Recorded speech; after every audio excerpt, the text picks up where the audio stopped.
ലോകത്തിലെ തന്നെ ഏറ്റവും സമ്പന്നരായ ദമ്പതികളായ റിച്ചാർഡ് റിച്ചിനെയും റജീന റിച്ചിനെയും കാണിച്ചുകൊണ്ടാണ് ഈ കഥ ആരംഭിക്കുന്നത്. റിച്ചാർഡ് റജീന എന്ന ഈ ദമ്പതികളുടെ കല്യാണം കഴിഞ്ഞ വർഷങ്ങൾ ഒരുപാടായെങ്കിലും അവർക്ക് ഇതുവരെ ഒരു കുഞ്ഞിക്കാല് കാണാൻ ഭാഗ്യമുണ്ടായിട്ടില്ല. എന്നാൽ അവരുടെ വർഷങ്ങളുടെ കാത്തിരിപ്പിന് ശേഷം അവർക്ക് ഒരു ആൺകുഞ്ഞ് ജനിക്കുകയാണ്. അവനാണ് നമ്മുടെ കഥാനായകൻ റിച്ചി റിച്ച്, ഇവരുടെ സകല സ്വത്തുക്കളുടെയും ഏക അവകാശി. റിച്ചി ജനിച്ച് വീണത് തന്നെ സ്വർണം കൊണ്ട് നിർമ്മിച്ച തൊട്ടിലാണ്. കളിപ്പാട്ടമായിട്ട് അവന്റെ മുകളിലുള്ളത് പണവും സ്വർണവും ആഭരണങ്ങളുമാണ്. അവന് ഭക്ഷണം കഴിക്കുന്നത് സ്വർണം പൂശിയ സ്പൂണിലാണ്. റിച്ചിയുടെ സകല കാര്യങ്ങളും നോക്കി നടത്തുന്ന ഇദ്ദേഹമാണ് റിച്ചിയുടെ അസിസ്റ്റന്റ് അഥവാ റിച്ചിയുടെ ലോക്കൽ ഗാർഡിയൻ. അദ്ദേഹത്തിന്റെ പേര് ഹെർബർട്ട് എന്നാണ്. റിച്ചിയുടെ അച്ഛൻ റിച്ചാർഡ് ലോകത്തിലെ ഏറ്റവും സമ്പന്നനായ വ്യക്തിയാണെങ്കിൽ കൂടി അദ്ദേഹം കുടുംബ ബന്ധത്തിന് വലിയ വിലയാണ് കൊടുക്കുന്നത്. തിരക്കിനിടയിലും അദ്ദേഹം തന്റെ മകനൊപ്പം ചിലവഴിക്കാൻ സമയം കണ്ടെത്തും. ചെറുപ്പത്തിൽ തന്നെ റിച്ചിയുടെ ഇഷ്ടം എന്താണ് എന്ന് അവർക്ക് മനസ്സിലായിട്ടുണ്ട്. അത് ബേസ്ബോൾ ആണ്. അവൻ നന്നായി ബേസ്ബോൾ കളിക്കും. അതേപോലെ വെറും 3 വയസ്സ് പ്രായമുള്ളപ്പോൾ തന്നെ റിച്ചി നന്നായി ഡ്രൈവ് ചെയ്യാനും പഠിച്ചു. അവരുടെ കൊട്ടാരത്തിന്റെ അകത്തുനിന്ന് 3 വയസ്സ് പ്രായമുള്ള റിച്ചി സ്വന്തം കാർ ഓടിച്ചാണ് യാത്ര ചെയ്യാറുള്ളത്.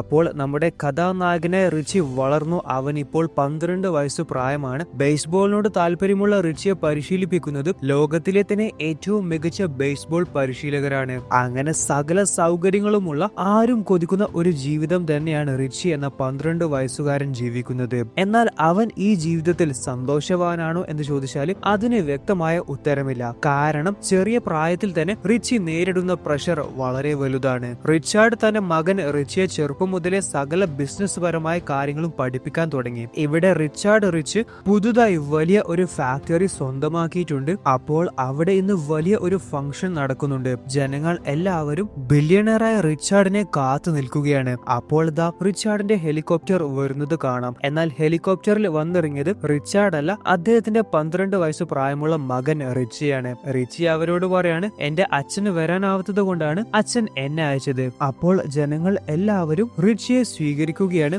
മീഡിയയിലൊക്കെ ഇത് വലിയ വാർത്തയാവുകയും ചെയ്തു. അപ്പോൾ ഈ ഫാക്ടറിയുടെ തൊട്ടടുത്ത് ഒരു ഗ്രൗണ്ടിൽ നിന്ന് റിച്ചിയുടെ അതേ പ്രായമുള്ള കുറച്ച് കുട്ടികൾ ബേസ്ബോൾ കളിക്കുന്നത് കാണാം. അവരൊക്കെ അത്ഭുതത്തോടെ റിച്ചിയെ നോക്കുകയാണ്. അവന്റെയൊക്കെ ജീവിതമാണ് ജീവിതം. എന്താലേ, ഹെലികോപ്റ്ററിലാണ് അവൻ വന്നിറങ്ങിയത്. അപ്പോൾ ഒരു പയ്യൻ ചോദിക്കാണ്, അതിനാരാണ് അവൻ? അപ്പോൾ ഗ്ലോറിയ എന്ന ഈ പെൺകുട്ടി പറയാണ്, അവനെ അറിയത്തില്ലേ, അവനാണ് ലോകത്തിലെ ഏറ്റവും പണക്കാരനായ കുട്ടി. അപ്പോൾ ഇവിടെ ഫംഗ്ഷൻ നടക്കുമ്പോൾ റിച്ചി നല്ല അടിപൊളിയായിട്ടാണ് ജനങ്ങളോട് സംസാരിക്കുന്നത്. എന്നാൽ റിച്ചിയുടെ ശ്രദ്ധ അവിടെയല്ല, പകരം അവിടെ തൊട്ടടുത്തുള്ള കുട്ടികൾ ബേസ്ബോൾ കളിക്കുന്ന ഗ്രൗണ്ടിലാണ്. റിച്ചിയുടെ പ്രസംഗമൊക്കെ കഴിഞ്ഞ് റിച്ചി ഹെലികോപ്റ്ററിലേക്ക് കയറുന്നതിന് പകരം ആ ഗ്രൗണ്ടിന്റെ അടുത്തേക്കാണ് പോകുന്നത്. എന്നാൽ റിച്ചിയുടെ ബോഡി ഗാർഡ് റിച്ചിയെ തടയുകയാണ്. അങ്ങോട്ടേക്ക് പോകുന്നത് സേഫ് അല്ല എന്ന് പറഞ്ഞുകൊണ്ട്. അങ്ങനെ സങ്കടത്തോടെ റിച്ചി ഹെലികോപ്റ്ററിലേക്ക് കയറുകയാണ്. റിച്ചിയുടെ ഹെലികോപ്റ്റർ ടേക്ക് ഓഫ് ചെയ്യുമ്പോൾ ഒരു സ്ത്രീ പറയാണ്, എന്തൊരു പാവം മോനാണ് എന്ന്. താൻ എന്താണ് ഈ പറയുന്നത്? അവൻ പാവം മോനല്ല, ലോകത്തിലെ ഏറ്റവും പണക്കാരനായ മോനാണ്. ഈ കുട്ടികൾ ഹെലികോപ്റ്റർ പറന്നു പോകുമ്പോൾ അത് അത്ഭുതത്തോടെ നോക്കിയിട്ട് പറയാണ്,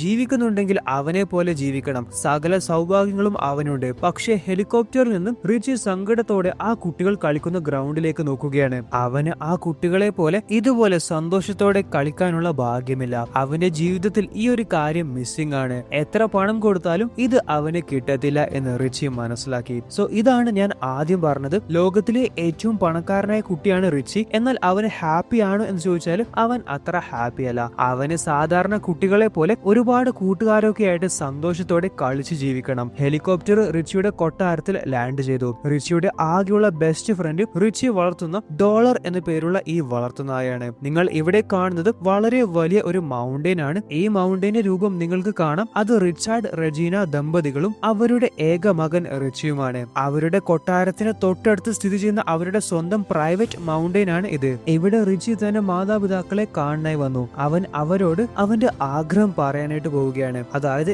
ഇന്ന് താൻ കുറച്ച് കുട്ടികൾ ഗ്രൗണ്ടിൽ വെച്ച് ബേസ്ബോൾ കളിക്കുന്നത് കണ്ടു, എനിക്കും അവരുടെ കൂടെ കളിക്കണം, എനിക്ക് അവരെ എന്റെ കൂട്ടുകാരാക്കണം എന്നൊക്കെ പറയാനാണ് റിച്ചി അച്ഛന്റെ അടുത്തേക്ക് വന്നത്. എന്നാൽ റിച്ചി അത് പറഞ്ഞു തീരും മുന്നേ അച്ഛന് ഒരു കോൾ വന്നു. അത് അമേരിക്കൻ പ്രസിഡന്റിന്റെ ഒരു പ്രധാനപ്പെട്ട കോൾ ആയിരുന്നു.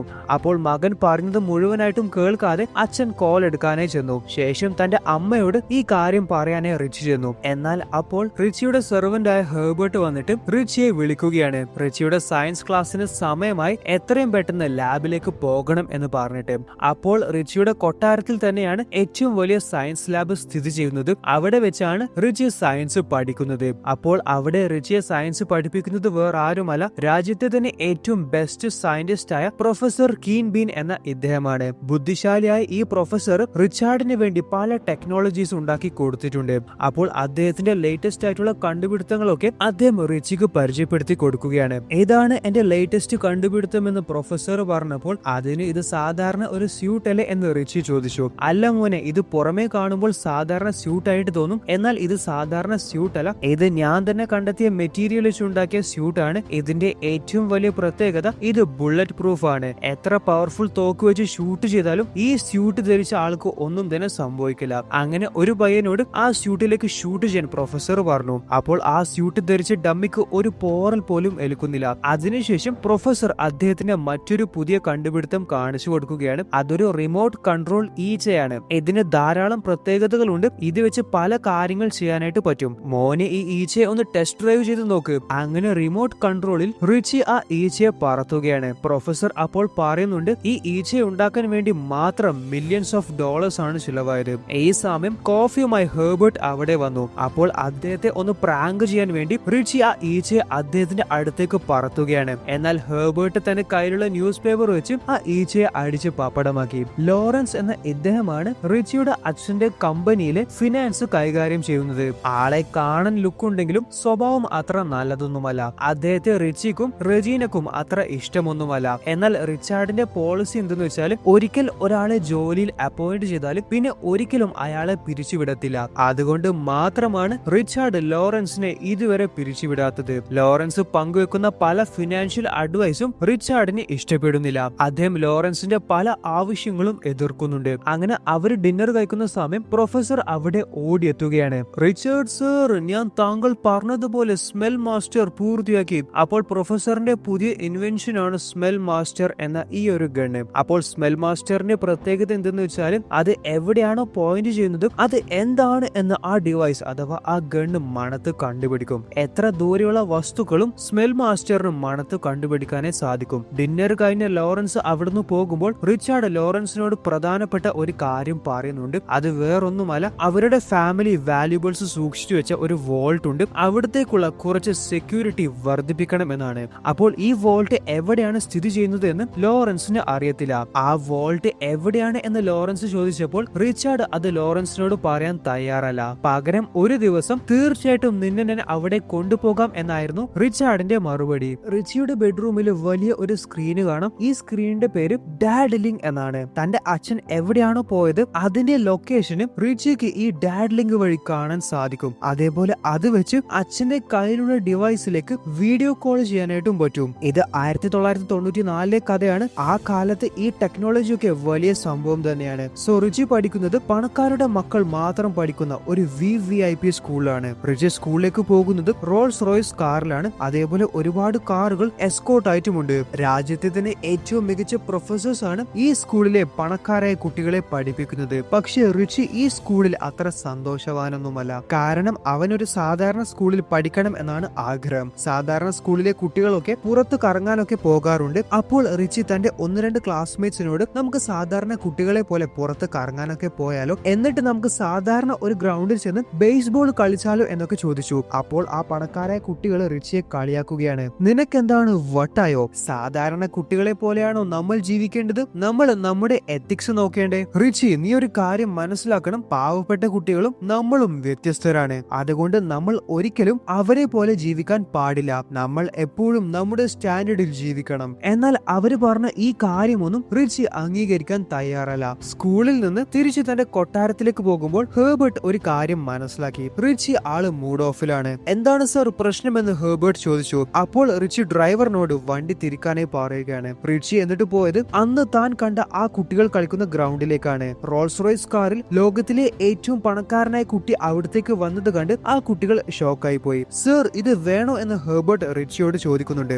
എന്നാൽ റിച്ചി അദ്ദേഹം പറയുന്നതൊന്നും കേൾക്കാൻ തയ്യാറല്ല. അതേപോലെ ഈ സാധാരണ കുട്ടികൾ പണക്കാരനായ റിച്ചിയെ അടിപ്പിക്കാനും തയ്യാറല്ല. എന്താ മോനുസേ, ഇന്ന് നിനക്ക് ഹെലികോപ്റ്റർ ഒന്നുമില്ലേ? റോൾസ് റോയ്സെ കിട്ടിയിട്ടില്ല എന്നൊക്കെ പറഞ്ഞ് ആ കുട്ടികൾ റിച്ചിയെ കളിയാക്കുന്നൊക്കെയുണ്ട്. സ്കൂളിലേക്ക് പോകുമ്പോൾ ഞാൻ ഹെലികോപ്റ്റർ എടുക്കാറില്ല എന്ന് റിച്ചി മറുപടി കൊടുത്തു. ഗൈസ്, ഞാൻ ഇവിടെ വന്നത് നിങ്ങളുടെ കൂടെ കളിക്കാനാണ്. നിങ്ങൾ എന്നെയും കൂട്ടുമോ? അപ്പോൾ ആ കുട്ടികൾ പറയാണ്, നീ പണക്കാരനാണ് എന്ന് വെച്ച് നിനക്ക് കളിക്കാനുള്ള സ്കിൽസ് ഒന്നും ഉണ്ടാവില്ല, അതുകൊണ്ട് നിന്നെ കളിക്കാൻ കൂട്ടാൻ ഞങ്ങൾ തയ്യാറല്ല. ഞാൻ നന്നായി ബേസ്ബോൾ കളിക്കുമെന്ന് റിച്ചി പറഞ്ഞപ്പോൾ അങ്ങനെയാണെങ്കിൽ ബെറ്റ് വെക്കാം $10. അപ്പോൾ റിച്ചി $10,000 പുറത്തെടുക്കുകയാണ്. $10 അല്ലാതെ $10,000 അല്ല എന്ന് കുട്ടികൾ പറഞ്ഞു. അങ്ങനെ അവരെല്ലാവരും ബെറ്റ് എമൗണ്ട് വെക്കുകയാണ്. റിച്ചിയെ അവര് ഔട്ടാക്കിയാൽ ആ കുട്ടികൾ ജയിക്കും. എന്നാൽ നമ്മൾക്കറിയാം ഏറ്റവും മികച്ച പരിശീലകരാണ് റിച്ചിയെ ബേസ്ബോൾ പരിശീലിപ്പിക്കുന്നത്. റിച്ചി വിജയിച്ചു. റിച്ചി അവരോട് പറയാണ്, എനിക്ക് ഈ ബെറ്റ് വെച്ച പണം വേണ്ട, അത് നിങ്ങൾ തന്നെ വെച്ചോളൂ എന്ന്. എന്നാൽ അവര് റിച്ചിക്ക് ആ പണം നൽകിയിട്ട് നീ ഇനി ഇങ്ങോട്ടേക്ക് വരാൻ പാടില്ല എന്ന് പറഞ്ഞു.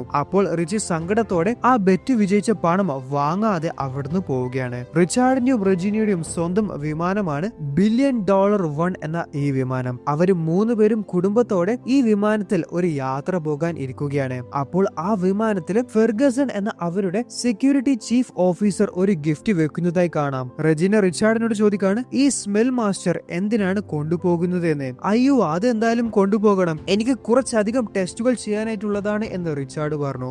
അവര് രണ്ടുപേരും ഒരു കാര്യം ശ്രദ്ധിച്ചു, അവരുടെ മകൻ അത്ര സന്തോഷത്തിലല്ല, അവന്റെ മനസ്സ് വിഷമിച്ചിട്ടാണുള്ളത്. റെജീന ഹെർബർട്ടിനോട് അതിനെക്കുറിച്ച് ചോദിച്ചപ്പോൾ നടന്ന കാര്യങ്ങളൊക്കെ അദ്ദേഹം പറയുകയാണ്. മാഡം, ഞാൻ എന്റെ ഒരു അഭിപ്രായം പറയട്ടെ, നിങ്ങൾ റിച്ചിയെ കൂട്ടാതെ പോകുന്നതായിരിക്കും നല്ലത്. അവൻ എന്താണോ വേണ്ടത് അത് ഞാൻ ചെയ്തോളാം, അവനെ ഹാപ്പി ആക്കുന്ന കാര്യം ഞാൻ ഏറ്റു. അപ്പോൾ റെജീന ഹെർബർട്ട് പറഞ്ഞത് സമ്മതിച്ചു. ഫെർഗസൺ എന്ന സെക്യൂരിറ്റി ചീഫ് വിമാനത്തിൽ 3 പേരും കയറിയെന്ന് ഉറപ്പുവരുത്തി അവിടുന്ന് പോവുകയാണ്. എന്നാൽ അദ്ദേഹത്തിന് അറിയത്തില്ല റിച്ചി വിമാനത്തിൽ നിന്ന് ഇറങ്ങിയിട്ടുണ്ട് എന്ന്. ഇവിടെ റിച്ചിയുടെ വീട്ടിലേക്ക് ഈ കുട്ടികളെ കൂട്ടി ഹെർബർട്ട് വന്നതായി കാണാം. അദ്ദേഹമാണ് ഈ കുട്ടികളെ അവിടെ ക്ഷണിച്ചത്. അവര് റിച്ചിയുടെ കൊട്ടാരം കണ്ട് അന്തം വിട്ടു നോക്കുകയാണ്. അപ്പോൾ ഈ കുട്ടികളെ തന്റെ കൊട്ടാരത്തിൽ കണ്ടപ്പോൾ റിച്ചിക്ക് ഒരുപാട് സന്തോഷമായി. റിച്ചി ഹെർബർട്ടിനോട് നന്ദി പറയുകയാണ്. അവരെ കൂട്ടി ഭക്ഷണം കഴിക്കാനായിട്ട് പോവുകയാണ്. അപ്പോൾ ഇവിടെ ഒരു ഡോർ ഓപ്പൺ ചെയ്തപ്പോൾ അവിടെ മെക്ഡൊണാൾഡ്സ് കാണാം. അതായത് റിച്ചിയുടെ കൊട്ടാരത്തിൽ അവരുടെ സ്വന്തം പ്രൈവറ്റ് മെക്ഡൊണാൾഡ്സ് വരെയുണ്ട്. റിച്ചിയുടെ കൊട്ടാരത്തിലെ സൗകര്യങ്ങൾ കണ്ട് ഈ കുട്ടികൾക്ക് വിശ്വസിക്കാനാവുന്നില്ല. കൊട്ടാരത്തിൽ ഒരു അമ്യൂസ്മെന്റ് പാർക്ക് തന്നെ റിച്ചിക്ക് സ്വന്തമായിട്ടുണ്ട്. ബഗ്ഗി, ജെറ്റ്സ്കി, അങ്ങനെ സകലതും. റിച്ചി അവരെയൊക്കെ തന്റെ സ്വന്തം റോളർ കോസ്റ്ററിൽ റൈഡിനായി കയറ്റുകയാണ്. സോ ഇനിയാണ് കഥയിൽ വലിയ ഒരു ട്വിസ്റ്റ് നടക്കാനായി പോകുന്നത്. റിച്ചിയുടെ മാതാപിതാക്കൾ വിമാനത്തിൽ യാത്ര ചെയ്യുമ്പോൾ വിമാനം കൺട്രോൾ ചെയ്യുന്ന റിച്ചാർഡ് റെജീനയോട് കുറച്ചു നേരത്തേക്ക് വിമാനം കൺട്രോൾ ചെയ്യാനായിട്ട് പറയുകയാണ്. അദ്ദേഹം കോഫി കുടിക്കാനായി വിമാനത്തിന്റെ പുറകിലേക്ക് പോവുകയാണ്. എന്നാൽ കാപ്പി പൊടി എവിടെയാണ് വെച്ചത് എന്ന് അദ്ദേഹത്തിന് കാണുന്നില്ല. അപ്പോൾ സ്മെൽ മാസ്റ്ററിന്റെ സഹായത്തോടെ അദ്ദേഹം കാപ്പിപ്പൊടി കണ്ടുപിടിക്കാനായി നോക്കുകയാണ്. അപ്പോഴാണ് അദ്ദേഹം തനിക്ക് പരിചയമില്ലാത്ത ഒരു ഗിഫ്റ്റ് ബോക്സ് കാണുന്നത്. അതിലേക്ക് സ്മെൽ മാസ്റ്റർ പോയിന്റ് ചെയ്തപ്പോൾ അത് ട്രിനിട്രോടുലൻ ആണ്. ട്രിനിട്രോടുലൻ എന്താണ് എന്ന് റിച്ചാർഡിന് മനസ്സിലാകുന്നില്ല. റെജീനയോട് അത് ചോദിക്കാനായി അദ്ദേഹം ചെന്നു. അപ്പോൾ ട്രിനിട്രോലുലൻ വേറൊന്നുമല്ല, TNT അഥവാ ബോംബാണ്. അത് മനസ്സിലാക്കിയ റിച്ചാർഡ് പെട്ടെന്ന് വിമാനത്തിന്റെ വിൻഡോ ഓപ്പൺ ചെയ്ത് അത് പുറത്തേക്ക് കളയുകയാണ്. എന്നാൽ ആ ബോംബ് വിമാനത്തിന്റെ എഞ്ചിനിൽ ചെന്ന് പൊട്ടിപ്പോയി. അതായത് വിമാനം ക്രാഷ് ആവാനായിട്ട് പോവുകയാണ്. അപ്പോൾ ആരാണ് ഇതിന്റെ പിന്നിൽ? വേറെ ആരുമല്ല, ലോറൻസ് ആണ്. റിച്ചാർഡിന്റെ സകല സ്വത്തുക്കളും കൈക്കലാക്കാൻ വേണ്ടിയാണ് റിച്ചാർഡിനെ കുടുംബത്തോടെ വിമാന അപകടത്തിൽ കൊല്ലാനും ലോറൻസ് തീരുമാനിച്ചത്. ലോറൻസിന്റെ ആളാണ് സെക്യൂരിറ്റി ചീഫായ ഫെർഗസൺ. അങ്ങേരാണ് വിമാനത്തിൽ ഈ ബോംബ് കൊണ്ടുവച്ചത്. ഗൈസ്, എനിക്ക് നിങ്ങളുടെ ചെറിയൊരു ഹെൽപ്പ് വേണം. ഒരുപാട് മണിക്കൂറുകൾ ചിലവഴിച്ചിട്ടാണ് ഈ വീഡിയോ ഞാൻ നിങ്ങൾക്കായി കൊണ്ടുവന്നത്. എന്നാൽ ഈ വീഡിയോ കാണുന്ന 80% പേരും ചാനൽ സബ്സ്ക്രൈബ് ചെയ്യാതെയാണ് വീഡിയോ കാണുന്നത്. നിങ്ങൾ സബ്സ്ക്രൈബ് ചെയ്യുകയാണെങ്കിൽ നിങ്ങൾക്കായി കൂടുതൽ നല്ല നല്ല വീഡിയോസ് കൊണ്ടുവരാൻ അത് എനിക്കും വലിയ ഒരു മോട്ടിവേഷൻ തന്നെയായിരിക്കും. അപ്പോൾ സബ്സ്ക്രൈബ് ചെയ്യാത്തവർ ഇപ്പോൾ തന്നെ സബ്സ്ക്രൈബ് ചെയ്യൂ. So back to the story. കുട്ടികളൊക്കെ റിച്ചിയുടെ കൊട്ടാരത്തിൽ നിന്ന് പോവുകയാണ്. അവരൊക്കെ ഇപ്പോൾ നല്ല സുഹൃത്തുക്കളായി. റിച്ചി ആള് നല്ല സന്തോഷത്തിലാണ്. അപ്പോഴാണ് കൊട്ടാരത്തിലെ ഒരു സ്റ്റാഫ് വന്ന് ആ സങ്കട വാർത്ത ഹെർബർട്ടിനോട് പറഞ്ഞത്. അപ്പോൾ ഈ കാര്യം അറിഞ്ഞ ഉടനെ റിച്ചി തന്റെ ബെഡ്റൂമിലേക്ക് ഓടുകയാണ്. ഡാഡ് ലിങ്ക് ഓൺ ചെയ്തും വിമാനം ക്രാഷ് ആയ ലൊക്കേഷൻ കണ്ടെത്താൻ. എന്നാൽ ലൊക്കേഷൻ കണ്ടെത്താനേ സാധിക്കുന്നില്ല. ഇവിടെ ലോറൻസ് ആഘോഷിക്കുകയാണ്. ഇനി റിച്ചാർഡിന്റെ സകല സ്വത്തും ഞാൻ കൈക്കലാക്കും, പക്ഷെ അവന്റെ ഒരു വോൾട്ട് ഉണ്ട്, അത് എവിടെയാണ് എന്ന് എനിക്കറിയത്തില്ല, അതുകൂടി എനിക്ക് കണ്ടെത്തണം, എന്നിട്ട് വേണം എനിക്ക് ഈ ലോകത്തിലെ ഏറ്റവും ധനികനായി മാറാൻ. അപ്പോൾ ഫെർഗസൺ ലോറൻസിനോട് പറയാണ്, പക്ഷേ സർ, ചെറിയ ഒരു പ്രശ്നമുണ്ട്, ആ വിമാനത്തിൽ റിച്ചി ഉണ്ടായിട്ടില്ല, അവൻ കൊട്ടാരത്തിൽ തന്നെയുണ്ട്. ഇത് കേട്ട ലോറൻസിന് നല്ല ദേഷ്യം വന്നു. കാരണം റിച്ചി ജീവിച്ചിരിക്കുമ്പോൾ ഒരിക്കലും സ്വത്തുക്കൾ ലോറൻസിന് അടിച്ചു മാറ്റാൻ കഴിയത്തില്ല. കാരണം സകല സ്വത്തിന്റെയും ഏക അവകാശി റിച്ചിയാണ്. സാരമില്ല, അവനൊരു കൊച്ചു പയ്യനല്ലേ, അവനെ തീർക്കാൻ അത്ര വലിയ പണിയൊന്നുമല്ല എന്ന് ലോറൻസ് പറയുകയാണ്. വിമാനം അപകടത്തിൽപ്പെട്ട് 12 മണിക്കൂർ കഴിഞ്ഞു. ഇതുവരെ വിമാനം എവിടെയാണ് ക്രാഷ് ക്രാഷ് ആയത് എന്ന് കണ്ടെത്താൻ സാധിച്ചിട്ടില്ല. അവര് മരണപ്പെട്ടു എന്ന് തന്നെ വാർത്തകളിൽ പറയുന്നുണ്ട്. എന്നാൽ റിച്ചി ഹെർബർട്ടിനോട് പറയാണ്, ഇല്ല, എന്റെ അച്ഛനും അമ്മയും മരണപ്പെട്ടിട്ടില്ല, അവര് ജീവനോടെയുണ്ട് എന്ന് എന്റെ മനസ്സ് പറയുന്നു. അപ്പോൾ വിമാന അപകടത്തിൽ അവര് രക്ഷപ്പെട്ടിട്ടുണ്ട്. വിമാനം ക്രാഷ് ആയത് സമുദ്രത്തിലാണ്. വിമാനത്തിലുണ്ടായ സേഫ്റ്റി റാഫ്റ്റിലാണ് അവർ ഇപ്പോൾ ഉള്ളത്. അവർക്ക് എങ്ങനെയും ആരെയും കോണ്ടാക്ട് ചെയ്യാനേ പറ്റുന്നില്ല. റെജീന റിച്ചാർഡിനോട് പറയാണ്, നമ്മുടെ വിമാനത്തിൽ ബോംബ് വെച്ചത് ആരാണ് എന്ന് എനിക്ക് നന്നായിട്ട് അറിയാം. അത് ആ ലോറൻസ് തന്നെയാണ്. നമ്മളെയും നമ്മുടെ മോനെയും കൊന്നും നമ്മുടെ സ്വത്തുക്കൾ തട്ടിയെടുക്കാനാണ് അവന്റെ ഉദ്ദേശം. റിച്ചാർഡ് പറയാണ്, എങ്ങനെങ്കിലും നമ്മൾക്ക് ഇവിടുന്ന് അതിജീവിച്ചേ മതിയാവും, അല്ലെങ്കിൽ അവൻ നമ്മുടെ മോനെ എന്തെങ്കിലും ചെയ്യും. അവന്റെ ജീവൻ അപകടത്തിലാണ്. സോ ഇവിടെ ലോറൻസ് ആണെങ്കിൽ സ്വയം കമ്പനി ഏറ്റെടുത്തതായി കാണാം. അവന്റെ നടപ്പൊക്കെ കണ്ടാൽ തോന്നും അവനാണ് കമ്പനിയുടെ മുതലാളിയെന്ന്. ബോർഡ് മെമ്പേഴ്സിനോടൊക്കെ അവൻ പറയാണ്, ഇനി മുതൽ കമ്പനിയിലെ എല്ലാ കാര്യങ്ങളും ഞാനായിരിക്കും നോക്കി നടത്തുക എന്ന്. ഇവിടെ ഹെർബർട്ടും റിച്ചിയും ഓഫീസിലേക്ക് വന്നതായി കാണാം. റിച്ചിക്ക് നല്ല ടെൻഷൻ ഉണ്ട്. മോൻ ഒന്നുകൊണ്ടും പേടിക്കേണ്ട, മോൻ റിച്ചാർഡ് റിച്ചിന്റെ മകനാണ്, മോനാണ് ഇവിടുത്തെ ബോസ്, അതുകൊണ്ട് ഒന്നുകൊണ്ടും ടെൻഷൻ അടിക്കേണ്ട. സോ ഇവിടെ കമ്പനി ചെയർമാന്റെ ഓഫീസിൽ ലോറൻസിനെ കാണാൻ റിച്ചി വന്നു. അദ്ദേഹം റിച്ചിയെ സമാധാനിപ്പിക്കുകയാണ്, അച്ഛന്റെയും അമ്മയുടെയും ആദരാഞ്ജലികൾ പറഞ്ഞിട്ട്. എന്നാൽ എന്റെ അച്ഛനും അമ്മയും മരിച്ചു എന്ന് തന്നോട് ആരാണ് പറഞ്ഞത് എന്നായിരുന്നു റിച്ചിയുടെ മറുപടി. മോൻ ഇവിടെ ഇരിക്കുക എന്ന് ലോറൻസ് പറഞ്ഞപ്പോൾ റിച്ചി പോയി ഇരുന്നത് ആ കസേരയിലല്ല, മറിച്ച് ചെയർമാന്റെ കസേരയിലേക്കാണ്. എന്നിട്ട് ലോറൻസിനോട് പറയാണ്, എന്റെ അച്ഛനും അമ്മയും മടങ്ങി എത്തുന്നത് വരെ കമ്പനി താനല്ല ഞാനായിരിക്കും നോക്കി നടത്തുക. അത് കേട്ട ലോറൻസ് ആളാകെ പ്ലിങ് ആയ അവസ്ഥയാണ്. മോനെ, മോൻ ചെറിയ കുട്ടിയല്ലേ, ഈ $1 ബില്യൺ കമ്പനിയൊക്കെ മോൻ എങ്ങനെ ഒറ്റയ്ക്ക് മാനേജ് ചെയ്യും? അതിന് ലീഗൽ ഏജ് ആവണം, അതേപോലെ അതിന് നല്ല എക്സ്പീരിയൻസും വേണം. അപ്പോൾ ഹെർബർട്ട് പറയണം, സർ, ഞാനാണ് റിച്ചിയുടെ ലോക്കൽ ഗാർഡിയൻ, അതുകൊണ്ട് എനിക്കാണ് റിച്ചിയുടെ മാതാപിതാക്കൾക്ക് ശേഷം തീരുമാനിക്കാനുള്ള അവകാശം. അപ്പോൾ എന്റെ അറിവോടുകൂടിയാണ് റിച്ചി ഈ തീരുമാനം എടുത്തത്, താങ്കൾക്ക് ഒന്നും ചെയ്യാനായി പറ്റില്ല. അപ്പോൾ നാണം കെട്ട് ലോറൻസ് ഓഫീസിൽ നിന്ന് ഇറങ്ങി പോവുകയാണ്. ലോകത്തിലെ ഏറ്റവും വലിയ കമ്പനി ഇപ്പോൾ നോക്കി നടത്തുന്നത് ഒരു 12 വയസ്സുകാരനാണ്. ഇത് സകല മീഡിയയിലും വലിയ വാർത്തയായി. ബോർഡ് മെമ്പേഴ്സിനോട് ലോറൻസ് സംസാരിക്കുമ്പോൾ അവരാരും ലോറൻസ് പറയുന്നത് കേൾക്കാൻ തയ്യാറല്ല. അവരൊക്കെ കേൾക്കുന്നത് അവരുടെ യഥാർത്ഥ ബോസായ റിച്ചി പറയുന്ന കാര്യങ്ങളാണ്. വളരെയധികം ബുദ്ധിശാലിയായ റിച്ചി കമ്പനിയുടെ പ്രോഫിറ്റ് വർദ്ധിപ്പിക്കാൻ വേണ്ടി അടിപൊളി ഐഡിയാസ് ആണ് കൊണ്ടുവരുന്നത്. കമ്പനിയുടെ ലാഭം റെക്കോർഡുകൾ തകർത്ത് മുകളിലോട്ടേക്ക് കുതിച്ചു പായുകയാണ്. റിച്ചി തന്റെ കൂട്ടുകാരെയും കമ്പനിയിൽ ജോലിക്കായി എടുക്കുകയാണ്. അവരുടെ ചോക്ലേറ്റ് കമ്പനി വലിയ പ്രോഫിറ്റ് ഒന്നും ഉണ്ടാക്കുന്നില്ല. അപ്പോൾ തന്റെ കൂട്ടുകാരെ കൊണ്ട് ആ ചോക്ലേറ്റ് കഴിപ്പിച്ച് ഇത് എങ്ങനെയാണ് ഇംപ്രൂവ് ചെയ്യേണ്ടത് എന്ന് റിച്ചി അഭിപ്രായം ചോദിച്ചു. അപ്പോൾ കുട്ടികൾക്ക് ചോക്ലേറ്റിനെ കുറിച്ച് നന്നായിട്ട് അറിയാം. അവര് പറഞ്ഞത് വെച്ച് ചോക്ലേറ്റിന്റെ ഇൻഗ്രീഡിയൻസിൽ റിച്ചി മാറ്റം കൊണ്ടുവരികയും അതുവഴി അവരുടെ പുതിയ ചോക്ലേറ്റ് ബാറും റെക്കോർഡ് സെയിൽസ് ആണ് നടത്തിയത്. അപ്പോൾ കമ്പനിയുടെ ഈ വളർച്ച എല്ലാവരെയും ഞെട്ടിക്കുന്നതായിരുന്നു. ഒരു 12 വയസ്സുകാരനാണ് $1 ബില്യൺ ആസ്തിയുള്ള കമ്പനി റൺ ചെയ്യുന്നത്. സകല മാഗസിന്റെയും കവർ പേജിലും ഇപ്പോൾ റിച്ചിയുടെ മുഖം മാത്രമാണ്. ഇതൊന്നും ലോറൻസിന് തീരെ പിടിക്കുന്നില്ല. അവനെ എത്രയും പെട്ടെന്ന് ഇല്ലാതാക്കിയ മതിയാവൂ എന്ന് ലോറൻസ് ഫെർഗൂസിനോട് പറയുന്നുണ്ട്. ഇനി റിച്ചാർഡും റെജീനയും എങ്ങനെയാണ് ഇത്രയും ദിവസം റാഫ്റ്റിൽ അതിജീവിച്ചത് എന്ന് ചോദിച്ചാൽ, വിമാനം അപകടത്തിൽപ്പെട്ടപ്പോൾ വിമാനത്തിലുണ്ടായ ഭക്ഷണങ്ങളൊക്കെ അവര് റാഫ്റ്റിലേക്ക് എടുക്കാനായി ശ്രമിച്ചിട്ടുണ്ട്. അപ്പോൾ ആ ഭക്ഷണമൊക്കെ കഴിച്ചിട്ടാണ് ഇവര് രണ്ടുപേരും ഇവിടെ ജീവിക്കുന്നത്. അങ്ങനെ ഓൾമോസ്റ്റ് ഭക്ഷണമൊക്കെ കഴിയാനായി അവർ ടെൻഷൻ അടിച്ചിരിക്കുമ്പോഴാണ് ദാണ്ടെ ദൂരെ നിന്നും അവരുടെ മറ്റൊരു പെട്ടി റാഫ്റ്റിന്റെ അടുത്തേക്ക് വരുന്നു. ഇവിടെ ഒരു ദിവസം ഓഫീസിലേക്ക് പോലീസ് കയറി വരികയാണ്. അവർ ഇവിടെ വന്നത് ഹെർബർട്ടിനെ അറസ്റ്റ് ചെയ്യാനാണ്. വിമാനം ക്രാഷ് ആവാനുള്ള കാരണം ഹെർബർട്ട് ആണ്. അദ്ദേഹത്തിന്റെ മുറിയിൽ നിന്നും സ്ഫോടക വസ്തുക്കൾ കണ്ടെത്തി എന്ന് പറഞ്ഞുകൊണ്ടാണ് അവർ ഹെർബർട്ടിനെ ഇവിടെ അറസ്റ്റ് ചെയ്ത് കൊണ്ടുപോകുന്നത്. അപ്പോൾ ഇതൊക്കെ ലോറൻസിന്റെ പ്ലാൻ ആണ്. ഹെർബർട്ട് ഇങ്ങനെ ചെയ്യുമെന്ന് റിച്ചി ഒരിക്കലും വിശ്വസിക്കത്തില്ല. അവൻ അറിയാം ഇതിൽ എന്തോ ചതിയുണ്ട് എന്ന്. ഹെർബർട്ട് അറസ്റ്റിലായതിനു ശേഷം ലോറൻസ് റിച്ചിയുടെ ഗാർഡിനായി മാറുകയാണ്. അതായത് ഇനി കമ്പനി നടത്താനായി പോകുന്നത് ലോറൻസ് ആയിരിക്കും. ലോറൻസിന്റെ നേതൃത്വത്തിൽ കൊട്ടാരത്തിൽ മുഴുവനും ക്യാമറാസ് ഘടിപ്പിക്കുകയാണ്. അതേപോലെ ലോറൻസ് റിച്ചിയോട് വീട് വിട്ട് പുറത്തേക്ക് പോകാൻ പാടില്ല എന്നും പറഞ്ഞിട്ടുണ്ട്. അതായത് സ്വന്തം കൊട്ടാരത്തിൽ ഒരു ജയിലിൽ കഴിയുന്നത് പോലെയാണ് ഇപ്പോൾ റിച്ചി കഴിയുന്നത്. ഇവിടെ ലോറൻസും ഫെർഗൂസണും സംസാരിക്കുകയാണ്. ഫെർഗൂസൺ പറയാണ്, സർ, കാര്യങ്ങളൊക്കെ നമ്മൾ പ്ലാൻ ചെയ്തതുപോലെ തന്നെ നടക്കുന്നുണ്ട്, പക്ഷെ എല്ലാം നടന്നിട്ടില്ല. ഒരു വലിയ കാര്യം കൂടി ബാക്കിയുണ്ട്. ആ വോൾട്ട് എവിടെയാണ് എന്ന് ഇതുവരെ എനിക്ക് കണ്ടെത്താൻ സാധിച്ചിട്ടില്ല. അതുകൂടി കണ്ടെത്തണം. ആ വോൾട്ടിലാണ് റിച്ചാർഡിന്റെ ഏറ്റവും വലിയ സമ്പാദ്യമുള്ളത്. അപ്പോൾ ഇവര് സംസാരിക്കുന്നതൊക്കെ പ്രൊഫസർ അദ്ദേഹത്തിന്റെ പുതിയ ഇൻവെൻഷൻ ഉപയോഗിച്ച് കേട്ടു. അപ്പോൾ അദ്ദേഹത്തിന്റെ പുതിയ കണ്ടുപിടുത്തമായ ഈ മെഷീൻ വെച്ച് വളരെയധികം ദൂരെയുള്ള ആൾക്കാർ സംസാരിക്കുന്നത് കേൾക്കാനേ സാധിക്കും. അപ്പോൾ അദ്ദേഹത്തിന് മനസ്സിലായി ലോറൻസ് ആണ് എല്ലാത്തിന്റെയും പിന്നിലെന്ന്. അതേപോലെ ലോറൻസ് ആണെങ്കിൽ ജയിലിൽ കിടക്കുന്ന ഹെർബർട്ടിനെ കൊല്ലാനും പ്ലാൻ ചെയ്യുന്നുണ്ട്. അങ്ങനെ ഈ കാര്യങ്ങളൊക്കെ പ്രൊഫസർ റിച്ചിയോട് പറയുകയാണ്. നമ്മൾ എത്രയും പെട്ടെന്ന് ഹെർബർട്ടിനെ ജയിലിൽ നിന്ന് രക്ഷപ്പെടുത്തണം, അല്ലെങ്കിൽ അവനെ ജയിലിന്റെ അകത്ത് വെച്ച് ലോറൻസിന്റെ ആൾക്കാർ കൊന്നുകളയും. ഞാൻ കണ്ടുപിടിച്ച ഒരു പേസ്റ്റ് ആണ് ഇത്. ഈ പേസ്റ്റ് എവിടെങ്കിലും ഒഴിച്ചാൽ അത് ഉരുകി പോകും. അപ്പോൾ ഈ പേസ്റ്റ് ജയിലിൽ ഹെർബർട്ടിന് എത്തിക്കണം. അവനെ ജയിൽ ചാടനെ നമ്മൾ സഹായിക്കണം. ഇതല്ലാതെ വേറെ വഴി നമ്മുടെ മുന്നിലില്ല.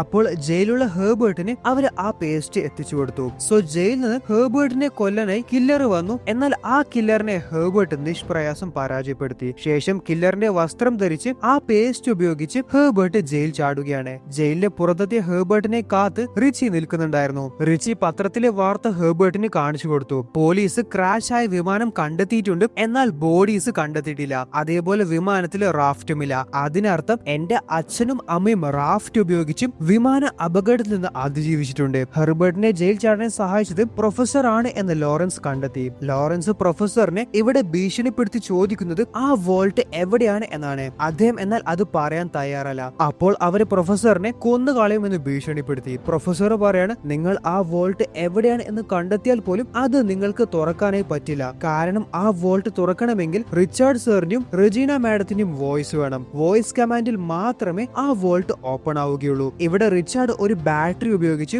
റിച്ചിക്ക് കണ്ടെത്താൻ GPS ആക്ടിവേറ്റ് ചെയ്യുകയാണ്. റിച്ചി ഗ്ലോറിയുടെ കമ്പ്യൂട്ടർ ഉപയോഗിച്ച് തന്റെ മാതാപിതാക്കളുടെ ലൊക്കേഷൻ ട്രാക്ക് ചെയ്യാൻ ശ്രമിക്കുകയാണ്. എന്നാൽ തന്റെ കൊട്ടാരത്തിൽ ചെന്ന് ഡാഡ് ലിങ്ക് വഴി മാത്രമേ അത് പറ്റത്തുള്ളൂ എന്ന് റിച്ചിക്ക് മനസ്സിലായി. അതുകൊണ്ട് തന്റെ കൂട്ടുകാരെ കൂട്ടി തന്റെ കൊട്ടാരത്തിലേക്ക് ലോറൻസ് കാണാതെ കയറിക്കൂറണം. അതാണ് ഇനി അവരുടെ ലക്ഷ്യം. അവരുടെ മകൻ അവരെ എന്തായാലും കണ്ടെത്തി രക്ഷപ്പെടുത്തുമെന്ന് മനസ്സിലാക്കി ഈ മാതാപിതാക്കൾ അവരുടെ വസ്ത്രമൊക്കെ മാറി റാഫ്റ്റിൽ ഇരുന്ന് ഷാമ്പയിൻ ഒക്കെ കുടിച്ച് ആഘോഷിക്കുകയാണ്. കൊട്ടാരത്തിന് പുറത്തെത്തിയ ഈ കുട്ടികൾ ബുദ്ധിപരമായിട്ട് വേണം ഇനി കൊട്ടാരത്തിലേക്ക് കയറിക്കൂടാൻ. ലോറൻസിന്റെ സെക്യൂരിറ്റീസിന്റെ കണ്ണുപിടിച്ച് അകത്തേക്ക് കയറുന്നത് അത്ര നിസ്സാര ടാസ്ക് ഒന്നുമല്ല. എന്നാൽ അവര് അതിസാഹസികമായിട്ട് അഥവാ ബുദ്ധിപരമായിട്ട് തന്നെ സെക്യൂരിറ്റീസിനെ ഡിസ്ട്രാക്ട് ചെയ്ത് കൊട്ടാരത്തിലേക്ക് കയറിക്കൂടുകയാണ്. എന്നിട്ട് അവര് ആദ്യം തന്നെ ലോറൻസ് കെട്ടിയിട്ട പ്രൊഫസറിനെ രക്ഷപ്പെടുത്തി. പിന്നീട് പ്രൊഫസറിന്റെ സഹായത്തോടെ ഓരോ സെക്യൂരിറ്റീസിനെയും വീഴ്ത്താൻ വേണ്ടി ഓരോ ട്രാപ്പുകൾ അവർ സെറ്റ് ചെയ്യുകയാണ്. കുട്ടികൾ എല്ലാവരും ട്രാപ്പ് സെറ്റ് ചെയ്യുന്ന സമയം നമ്മുടെ റിച്ചി അവന്റെ ബെഡ്റൂമിൽ